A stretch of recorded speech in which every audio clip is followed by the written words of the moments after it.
Good afternoon, everyone. Welcome to El Paraiso. This is Doc Del. This afternoon, we are going to discuss all the factors that will help our strap leaf banda to bloom.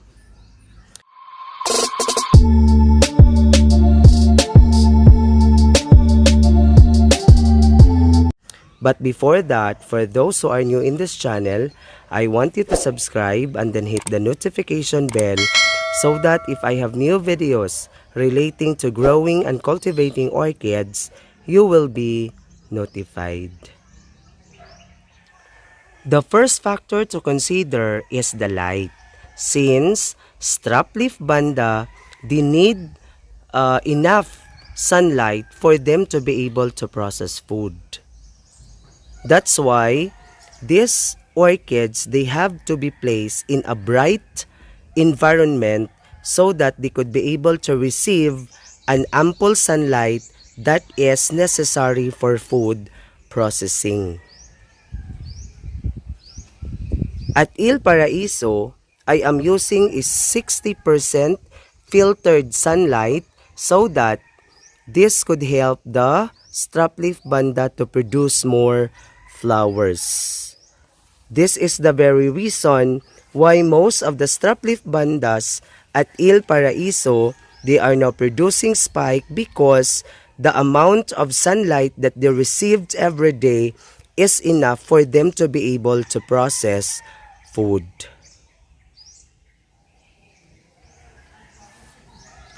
The next factor to consider is hydration. Always remember that water is very essential for our orchids. Every now and then, you could be able to check the leaves of the orchids if there is a problem on hydration so that we could be able to address this problem. But since these orchids had been watered twice or thrice a day, so that's why most of the orchids at Il Paraiso are in very good condition. So when can we say that this orchids is having a problem on hydration? So let us try to check if we have here an orchid that is lack of water. Okay. So for example, this one. No, for example, this one, if you try to see that there are curly portion of the leaves of this orchid, meaning to say this is experiencing a problem on hydration. So that's why in a space wherein the environment is very open, and then the air could be able to pass freely. So that's why we should have to check every now and then so that we could be able to provide good water system to our orchids. In an environment like this, wherein the environment is very hot, so we need to make sure that the orchids, they are receiving an enough amount of water. So for us to be able to avoid a problem like this, and we could be able to avoid having a curly portion of the leaves, so all we have to do is to soak this in water. Okay, and then we will try to make sure that this will be soaked for 15 minutes so that the water will be able to absorb on the roots of the orchids. Because in a temperature like this, wherein the environment is very hot, spraying water to the roots of an orchids is not enough. So even though you are going to spray 10 times a day, 20 times a day, unless you are going to do that, then the orchids will be able to receive an exact amount of water. But of course, in doing this way, we could be able to make sure that the water will be properly absorbed to the roots of the orchid. So what we are going to do is we have to stay these orchids for 15 minutes in the water. So in this way, we could be able to make sure that we could be able to provide good hydration to our orchids.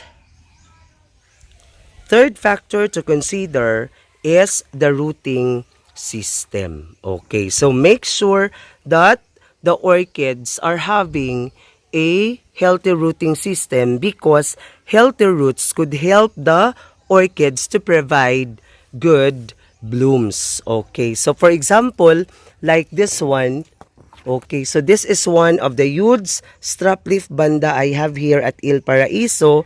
So if you try to look at this, okay, so there is now a spike. There is now a healthy spike because the orchids is having this what we call excellent rooting system. So that's why if you want that your orchids will provide you good blooms, good flowers, then you have to check every now and then the rooting system of the orchids. Always remember this, that the roots is, or the roots are actually the portion of the orchids that will absorb water.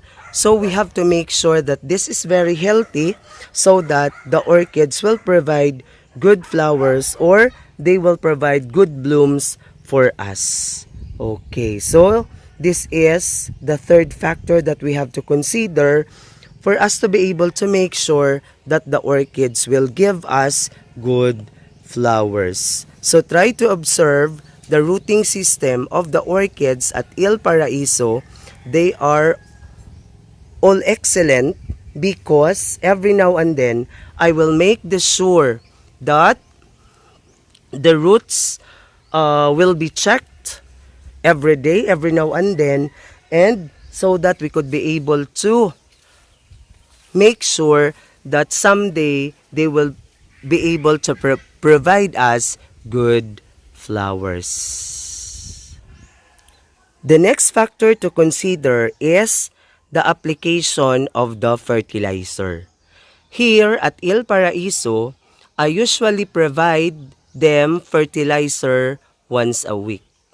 Always remember this, that orchids also need a balanced nutrients for them to be able to stay healthy, and they could be able to provide us good flowers.